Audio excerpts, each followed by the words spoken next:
5 number যেটি একের মতোই গুরুত্বপূর্ণ সেটি হচ্ছে উনি কি শুধু পড়ায় নাকি পড়াটা আদায় করে।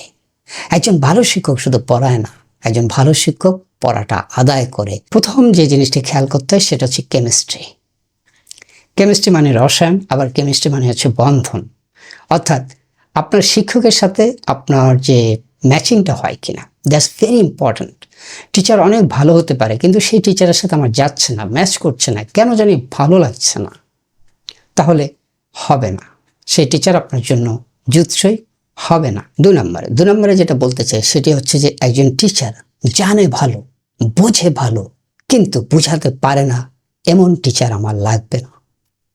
আপনারা এই ভিডিওটি শর্ট এবং বড় আকারে দেখতে পাবেন। আপনারা যদি শর্টে দেখে থাকেন তাহলে মূল ভিডিওটাও দেখে নেবেন। বোঝাতে না পারলে তার সেই ভালো, তার সেই হাই ক্যালিবার দিয়ে আমার আপনার কোনো লাভ হবে না। সুতরাং যে টিচার বোঝাতে পারে না সেই টিচার আমার লাগবে না। 3 নম্বর হচ্ছে ডিসিপ্লিন। তিনি ডিসিপ্লিন কিনা, টাইম ম্যানেজ করেন কিনা।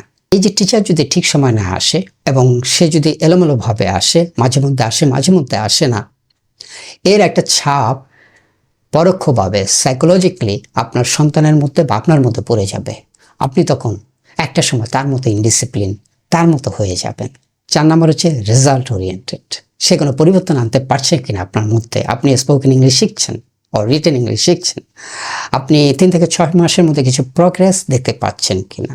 আপনি যা কিছুই পড়েন শিক্ষকের কাছে 3 থেকে 6 মাসের মধ্যে ভিজিবল মানে লক্ষণীয় কোনো পরিবর্তন আপনি দেখতে পাচ্ছেন কিনা ইতিবাচক, তাহলে সেটা কন্টিনিউ করেন। আর যদি দেখেন না 3 থেকে 6 মাস হয়ে যাচ্ছে, তেমন কিছুই রেজাল্ট দেখা যাচ্ছে না, আপনাকে রিথিঙ্ক করতে হবে। 5 নাম্বার যেটি একের মতোই গুরুত্বপূর্ণ সেটি হচ্ছে উনি কি শুধু পড়ায় নাকি পড়াটা আদায় করে।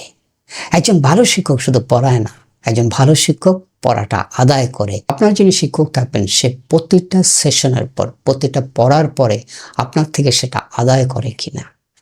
যদি সে আদায় করে তাহলে সেই শিক্ষক আপনার জন্য পারফেক্ট। আর যদি আদায় না করে, প্রতিদিন পড়িয়ে যাচ্ছে, শেষ করে দিচ্ছে, সিলেবাস শেষ করার তারা, সেশন শেষ করার তারা, তার সাথে আপনার 30টা সেশনের কন্ট্রাক্ট ছিল, আপনি 30টা সেশন সে শেষ করে দিচ্ছে দ্রুত গতিতে বা যেই গতিতেই হোক, কিন্তু আপনার থেকে আদায় করছে না, আপনি 70 থেকে 80% লুজ করবেন। কাজেই সেই শিক্ষক আপনার জন্য বেস্ট টিচার না যে পড়াটা আদায় করে না।